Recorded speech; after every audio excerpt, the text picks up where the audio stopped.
दोस्तों आज की डेट में बहुत सारे लोग जो हेयर फॉल की प्रॉब्लम से सफ़र कर रहे हैं, हेयर थिनिंग की प्रॉब्लम से सफ़र कर रहे हैं, बाल्डनेस यानी कि गंजेपन की प्रॉब्लम से सफ़र कर रहे हैं, ऐसे लोगों के दिमाग में एक सवाल बहुत कॉमनली आता है और वो सवाल ये है कि अगर मुझे अपना हेयर फॉल स्टॉप करना है, अगर मुझे अपना गंजापन रोकना है, अगर मुझे अपने नए बाल वापस लाने हैं, तो मुझे कौन सा रास्ता अपनाना चाहिए अपने बालों को वापस लाने के लिए या अपनी रिसेडिंग हेयर लाइन को रोकने के लिए? क्या मुझे मॉडर्न साइंस का रास्ता अपनाना चाहिए जहाँ पे मिनॉक्सिडिल, फिनेस्टराइड या हेयर ट्रांसप्लांट का सहारा लिया जाता है, या फिर मुझे आयुर्वेदा के नेचुरल रास्ते का सहारा लेना चाहिए? आई एम श्योर कि आपके दिमाग में भी ये सवाल ज़रूर आता होगा अगर आप हेयर फॉल की प्रॉब्लम से सफ़र कर रहे हो।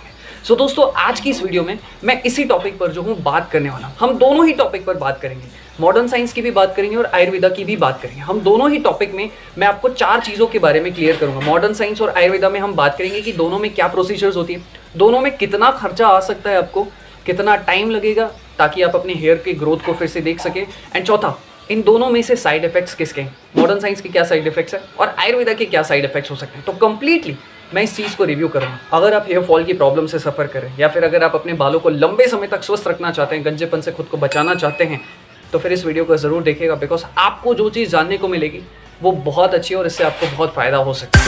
शुरू करें। तो दोस्तों सबसे पहले हम लोग बात करेंगे मॉडर्न साइंस की कि मॉडर्न साइंस में कौन कौन से तरीके इस्तेमाल किए जाते हैं आपके बालों को या फिर कहिए आपके हेयर फॉल को रोकने के लिए या फिर आपके हेयर ग्रोथ को बढ़ाने के लिए। देखिए मॉडर्न साइंस में 2 तरीकों का इस्तेमाल किया जाता है। सबसे पहला होता है OTC मेडिसिन और दूसरा रास्ता होता है हेयर ट्रांसप्लांट। तो सबसे पहले हम बात करते हैं OTC मेडिसिन। OTC का मतलब होता है over the counter. Over the counter का मतलब है ऐसी मेडिसिन जिसके प्रेस्क्रिप्शन के लिए आपको डॉक्टर की ज़रूरत नहीं पड़ती है। जैसे कि आपने बहुत सारे सोशल मीडिया प्लेटफॉर्म पर आजकल देखा होगा, मिनॉक्सिडिल, फिनेस्टराइड जैसी दवाइयों का बहुत ज़्यादा प्रचार होता है। बहुत सारी कंपनियां आ गई जो इस तरीके के प्रोडक्ट्स जो हैं मार्केट में बेचते हैं।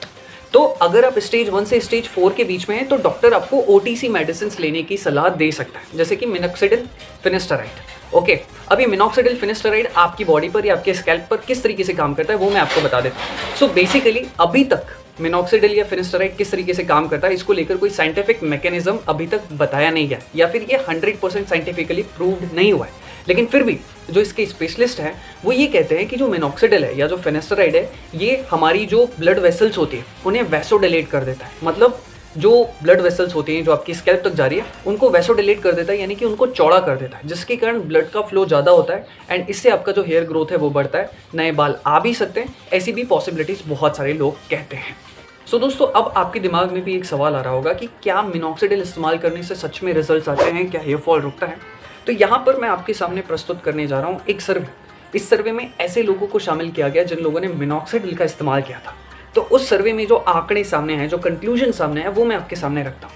30% लोग जो उस सर्वे में शामिल हुए थे उनका कहना था कि हाँ वो मिनॉक्सिडिल के इस्तेमाल से मतलब संतुष्ट है, उन्हें रिजल्ट दिखाई दिए हैं या फिर उससे उनको फ़ायदा हो रहा है। 25% लोगों का कहना था कि उन्हें कुछ खास रिजल्ट्स नहीं दिखाई दिए, मतलब उन पर कोई असर नहीं किया। 31% लोगों का कहना था कि उनका हेयर फॉल और बढ़ गया है मिनॉक्सिडिल इस्तेमाल करने से। देखिए 100% में 30% लोग सेटिस्फाई हैं, 25% लोगों को कोई रिजल्ट नहीं है, न्यूट्रल रहा। 31% लोगों का हेयर फॉल और बढ़ गया एंड बाकी बचे जो लोग थे उनका ये कहना था कि मिनॉक्सिडिल इस्तेमाल करने से उनकी बॉडी में साइड इफेक्ट्स हो गए। अब ये साइड इफेक्ट्स कौन से वो तो हम आगे के पार्ट में डिस्कस करते हैं। तो चलिए जो सर्वे था वो तो मैंने आपके सामने रखा। अब सवाल आता है कि भाई अगर हम मिनॉक्सिडिल इस्तेमाल करते हैं, अगर आपको डॉक्टर देता है तो कितने टाइम तक उसका रिजल्ट आता है? तो देखिए एक सर्वे ये कहता है कि भाई मिनिमम 2 मंथ से लेके 8 महीने तक का समय लग सकता है आपको मिनॉक्सिडिल से रिजल्ट्स देखने में। ठीक है, अब बात करते हैं कितना खर्चा आएगा। सो देखिए मार्केट में बहुत सारी कंपनियों के मिनॉक्सिडिल आते हैं। ऑन एन एवरेज अगर हम एक अच्छी कंपनी का मिनॉक्सिडिल पकड़ लें तो वो लगभग 1000 रुपये से शुरू होता है एंड 3-4 हज़ार तक जो इसका कॉस्ट आता है। हम एक एवरेज कॉस्ट पकड़ लेते हैं 2000 रुपये एंड कम से कम हम मान लेते हैं कि अगर आप 4 महीने भी इस्तेमाल करते हैं तो उस हिसाब से देखा जाए तो आपको 10 से 12 हज़ार रुपये का खर्चा आ सकता है मिनिमम, अगर आप मिनॉक्सिडिल इस्तेमाल करते हैं तो। दोस्तों अब बात करते हैं साइड इफेक्ट्स की कि अगर आप मिनॉक्सिडिल, फिनेस्टराइड जैसी चीज़ों का इस्तेमाल करते हैं तो क्या साइड इफेक्ट्स होने के चांसेस हैं? जी हाँ, क्योंकि सर्वे में हमने देखा कि बहुत सारे लोगों को साइड इफेक्ट्स हुआ था। तो साइड इफेक्ट्स कैसे कैसे हो सकते हैं? जैसे कि आपको स्कैल्प में इचिंग की प्रॉब्लम हो सकती है, डर्मेटाइटिस की प्रॉब्लम हो सकती है, खुजली की प्रॉब्लम हो सकती है, बर्निंग सेंसेशन यानी कि जलन जैसी प्रॉब्लम भी हो सकती है। दूसरा, आपके जहाँ हेयर की जो सेल्स हैं वो रिजुविनेट होने चाहिए वहीं पे वो डैमेज भी हो सकते हैं। देखिए मिनॉक्सिडिल का काम है आपकी हेयर सेल्स को एक्टिवेट करना, बिकॉज ज़्यादा ब्लड जाएगा तो हेयर सेल्स एक्टिवेट होंगे, लेकिन कुछ केसेस में पॉसिबिलिटी है कि भाई आपके जो हेयर सेल्स हैं वो डैमेज भी हो सकते हैं। तीसरा रीज़न, आपका हेयर फॉल कम होने के बजाय आपका हेयर फॉल बढ़ भी सकता है। एक क्लाइंट आया मेरे पास जो कि किसी दूसरी कंपनी का जो है इस्तेमाल कर रहे थे प्रोडक्ट, उस कंपनी के बहुत सारे सोशल मीडिया पर ऐड चल रहे हैं। अब मैं उस कंपनी का नाम नहीं लेना चाहूँगा क्योंकि मैं किसी को डिफेम नहीं करना चाहता, बहुत शायद आप लोगों ने भी नाम सुना होगा।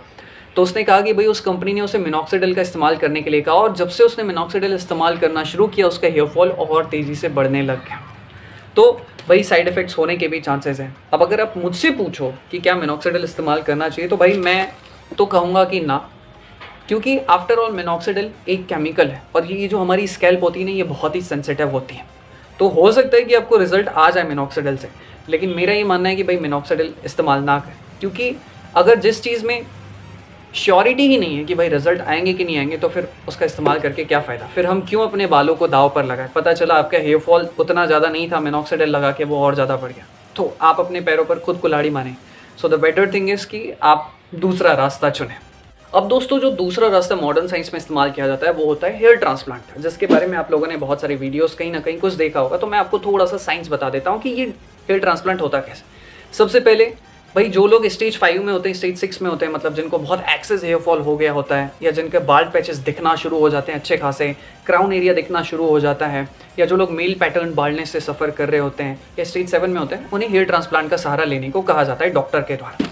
हेयर ट्रांसप्लांट में बेसिकली होता यह है कि आपके शरीर के जिस हिस्से में बाल होते हैं वहाँ से बाल लिए जाते हैं। वो आपके छाती का हिस्सा भी हो सकता है, वो आपके स्कैल्प के पीछे वाला हिस्सा भी हो सकता है जहाँ पर बाल होते हैं, वहाँ से बाल निकाल कर जो है, सिंपल लैंग्वेज में कह रहा हूँ, फिर आपके जहाँ पर बाल नहीं है या फ्रंट वाले पार्ट में नहीं है या क्राउन वाले हिस्से में नहीं है, तो वहाँ पर जो है बाल इंजेक्ट कर दिए जाते हैं।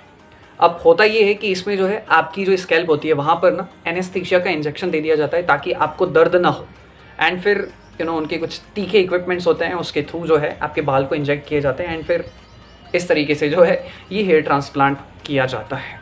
सो दोस्तों, अब बात करते हैं कि इस हेयर ट्रांसप्लांट में या हेयर सर्जरी में कितना टाइम लगता है। देखिए, सर्जरी में आप जब जैसे आपके डॉक्टर के साथ आपका सेशन फिक्स होता है, तो 3 से 5 या 6 घंटों की जो है आपकी हेयर सर्जरी होती है, जिसमें सारी चीज़ें होती हैं। डॉक्टर कंटिन्यूसली एनेस्थीसिया देके आपके हेयर फॉलिकल्स पर या आपके स्कैल्प पर काम करना शुरू कर देता है। तो 3 से 4 घंटे की वो सर्जरी का पीरियड होता है। फिर उसके बाद, उस सर्जरी के बाद जो है कम से कम आपको 3 महीने का वक्त लगता है। 3 से 4 या 5 महीने का भी वक्त लग सकता है, डिपेंड करता है आपकी बॉडी की कंपोजिशन पे और आपका बायोलॉजिकली आपका स्कैल्प जो है कितना एक्टिव है। तो 3 से 5 महीने लगते हैं, फिर वो हेयर फॉलिकल्स जो हैं प्रॉपरली ग्रो होने में थोड़ा सा टाइम लेते हैं। ओके, अब बात करते हैं खर्चे की। देखिए, अगर आप एक अच्छे हेयर इंस्टीट्यूट से अपना अगर हेयर ट्रांसप्लांट करवाते हैं तो मिनिमम आपको 80,000 रुपये से लेके लगभग 2.5-3 या 4 लाख रुपए तक का जो है खर्चा आ सकता है। तो देखा जाए तो ये क्वाइट एक्सपेंसिव है, बहुत ज़्यादा एक्सपेंसिव तो नहीं है, लेकिन फिर भी ये एक्सपेंसिव है। अब अगर आप मुझसे पूछें कि क्या आपको हेयर ट्रांसप्लांट का सहारा लेना चाहिए, तो मैं डेफिनेटली ना ही कहूँगा, क्योंकि देखिए, अगर हमारी जो स्कैल्प है ये बहुत ही सेंसिटिव होती है, वहाँ पर एनेस्थीसिया का इस्तेमाल किया जा रहा है, वहाँ पर बहुत ही बहुत जो शार्प इंस्ट्रूमेंट का इस्तेमाल किया जाता है हेयर शाफ्ट्स को डालने के लिए, तो उससे नुकसान होने के चांसेस हैं, हेयर फॉलिकुलाइटिस होने के चांसेस हैं, इन्फेक्शन होने के चांसेस हैं। तो भाई मैं तो सीधे तौर पे ना ही कहूँगा, तो मेरी तरफ से तो ना है। और मैं आप लोगों को भी यही सलाह दूंगा कि भले आपके पास लाखों रुपए हों, भले आपके पास करोड़ों रुपए हों, लेकिन ऐसी चीज़ों का सहारा मत लीजिए, क्योंकि मैंने कुछ केसेस यहाँ तक भी देखे। मैं किसी को डराना नहीं चाहता, क्योंकि हेयर ट्रांसप्लांट जनरली बहुत सारे लोगों पर सक्सेसफुल भी हो जाता है, बहुत अच्छे इसके रिजल्ट्स भी आए हैं। लेकिन मैंने कुछ केसेस ऐसे भी देखे हैं जहाँ पर लोगों को अपनी ज़िंदगी से जान भी गंवानी पड़ी है, अपनी ज़िंदगी से हाथ धोना पड़ा। तो इसीलिए मैं इस चीज़ को लेकर थोड़ा सा सस्पिशियस हूँ कि यार, जिन चीज़ों में रिस्क होता है, स्पेशली ऐसी चीज़ें जिनसे आपकी हेल्थ को रिस्क पहुँच सकता है, मैं ऐसी चीज़ें बिल्कुल नहीं करूँगा, और आप लोगों को भी सलाह दूंगा कि ना करें तो ही बेटर है। दोस्तों, अब बात करते हैं आयुर्वेदिक तरीके की या नेचुरल तरीके की। देखिए, आयुर्वेदा की जो सबसे अच्छी खासियत है वो ये है कि आयुर्वेदा सिर्फ ये नहीं कहता कि यार आपको हेयर फॉल हो रहा है तो आप आपकी स्कैल्प पर काम करो। आयुर्वेदा कहता है कि यार हेयर फॉल होने के पीछे बहुत सारे रीज़न हो सकते हैं, तो उसकी वजह से आयुर्वेदा जो है आपकी पूरी बॉडी को समझता है, आपके डाइजेशन को समझता है, आपके हर एक एस्पेक्ट को समझता है जिसकी वजह से आपको हेयर फॉल होता है। तो वो सारे एस्पेक्ट को समझकर एक कंक्लूजन तैयार करता है, और उस हिसाब से वो आपका ट्रीटमेंट डिज़ाइन करते हैं, जिससे जो है आपका हेयर फॉल लंबे समय तक रुका रहता है। ये आयुर्वेदा की सबसे अच्छी चीज़ है। बिकॉज मॉडर्न साइंस की दिक्कत ये है कि अगर आप मिनॉक्सिडिल लगाते हो, जैसे कि मैंने वहाँ पर आपको एक चीज़ बताया था कि एक क्लाइंट था, उसका हेयर फॉल और बढ़ गया, या कुछ लोग जिनसे मैंने पर्सनली बात की जिन्होंने मिनॉक्सिडिल इस्तेमाल किया, उनका कहना है कि मिनॉक्सिडिल इस्तेमाल किया, हेयर फॉल कुछ टाइम तक रुका रहा, लेकिन फिर वापस आ गया। लेकिन आयुर्वेदा की सबसे अच्छी चीज़ ये है कि इसके जो रिजल्ट्स होते हैं, भले वो थोड़े से लेट आते हैं, लेकिन वो लॉन्ग लास्टिंग होते हैं। तो आयुर्वेदा आपकी पूरी बॉडी को समझते हुए ट्रीटमेंट तैयार करता है एंड फिर उस तरीके से जो है आपका जो है प्लान आगे बढ़ता है और आपका हेयर फॉल रुकता है। अब दोस्तों हम समझते हैं आयुर्वेदा का क्या प्रोसीजर होता है। देखिए सबसे पहले आयुर्वेदा आपके बॉडी कंपोजिशन को देखता है। हमारी जो ह्यूमन बॉडी होती है ये 3 तरीके के दोषों से मिलकर बनी होती है, वात, पित्त और कफ। अगर इन तीनों में से किसी का इम्बैलेंस होता है तब जाके हमें हेयर फॉल होता है। जैसे कि वात वालों की बात करें, अगर मेरी बॉडी में वात बहुत ज़्यादा बढ़ जाएगा तो मुझे हेयर थिनिंग का प्रॉब्लम होगा।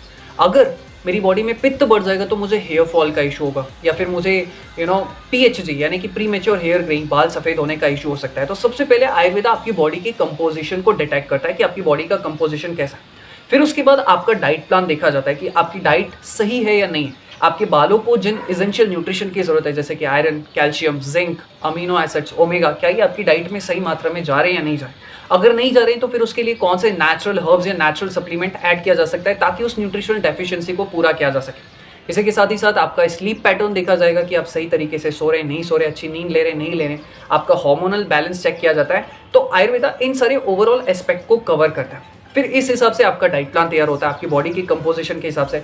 अगर किसी न्यूट्रिशन या सप्लीमेंट की ज़रूरत पड़ी, नेचुरल हर्ब्स की ज़रूरत पड़ी तो वो ऐड करता है। प्लस इसमें कुछ एक्टिविटीज़ भी ऐड की जाती है, जैसे कि इसमें कुछ यौगिक पोस्चर का इस्तेमाल किया जा सकता है ताकि आपकी स्कैल्प में जो है ब्लड फ्लो को बढ़ाया जा सके।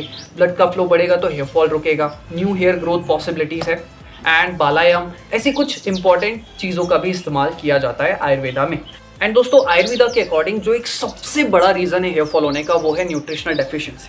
अगर आपकी बॉडी में सही मात्रा में विटामिन्स नहीं जा रहे हैं जैसे कि vitamin A, B, C, D, E, K, या फिर अमीनो एसिड, जैसे कि बहुत सारे अमीनो एसिड्स होते हैं जो हमारे बालों के लिए बहुत ज़्यादा ज़रूरी हैं, या फिर बहुत सारे मिनरल्स होते हैं, अगर वो आपकी बॉडी में नहीं जा रहे हैं तो आपको हेयर फॉल होता है। तो आप कोशिश करो कि अपनी डाइट में अच्छे से अच्छे फूड को कंज्यूम करो, बाहर का फास्ट फूड, ज़्यादा मीठा खाना, इन सारी चीज़ों को अवॉइड करो। तो आपकी बॉडी में अगर सही टाइप के विटामिन्स, मिनरल्स आएंगे तो आपको हेयर फॉल होने के चांसेस बहुत कम हो जाते हैं। तो आप चाहो तो नेचुरल तरीके से अपनी डाइट को अच्छा बनाओ ताकि आपका हेयर फॉल ना हो। नहीं तो केशवर हेयर केयर एक ऐसा न्यूट्रिशन लॉन्च करने जा रहा है जिसका इस्तेमाल हर कोई कर सकता है, चाहे आपकी बॉडी का वात हो, चाहे पित्त वाली हो, चाहे कफ वाली हो, ये सबको सूट करेगा। दूसरा, इसमें बहुत सारे एंटीऑक्सीडेंट्स हैं। एंटीऑक्सीडेंट्स वो चीज़ होते हैं जब हमारी बॉडी में फ्री रेडिकल्स बढ़ जाते हैं तो वो हमारे हेयर फॉलिकल्स को ब्लॉक करते हैं।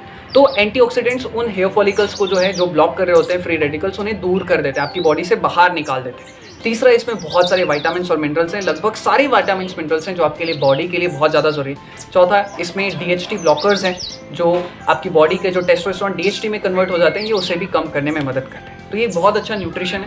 अगर आपको लगता है कि आपकी डाइट में वो फुलफिल नहीं हो पा रहा है तो प्री लॉन्च ऑफर में आप इस न्यूट्रिशन को बुक कर सकते हैं। अगर आप इस न्यूट्रिशन के बारे में ज़्यादा जानना चाहें तो आप इस नंबर पर कॉल करके भी बुक कर सकते हैं या जान सकते हैं। देखिए, हम किसी को फोर्स नहीं कर रहे हैं कि आप इसे परचेज करें, ये सिर्फ एक सोल्यूशन है, अल्टरनेट सोल्यूशन, कि अगर आपको लगता है कि आपकी नेचुरल डाइट में फुलफिल नहीं हो पा रहा तो आप इसे परचेज कर सकते हैं। तो अब बात करते हैं आयुर्वेदिक तरीके के साइड इफेक्ट्स की। देखिए, आयुर्वेदा के तरीके का कोई साइड इफेक्ट नहीं है, 0% भी साइड इफेक्ट नहीं, क्योंकि आयुर्वेदा इतना नेचुरल है कि वो आपकी बॉडी से आइडेंटिकल होता है।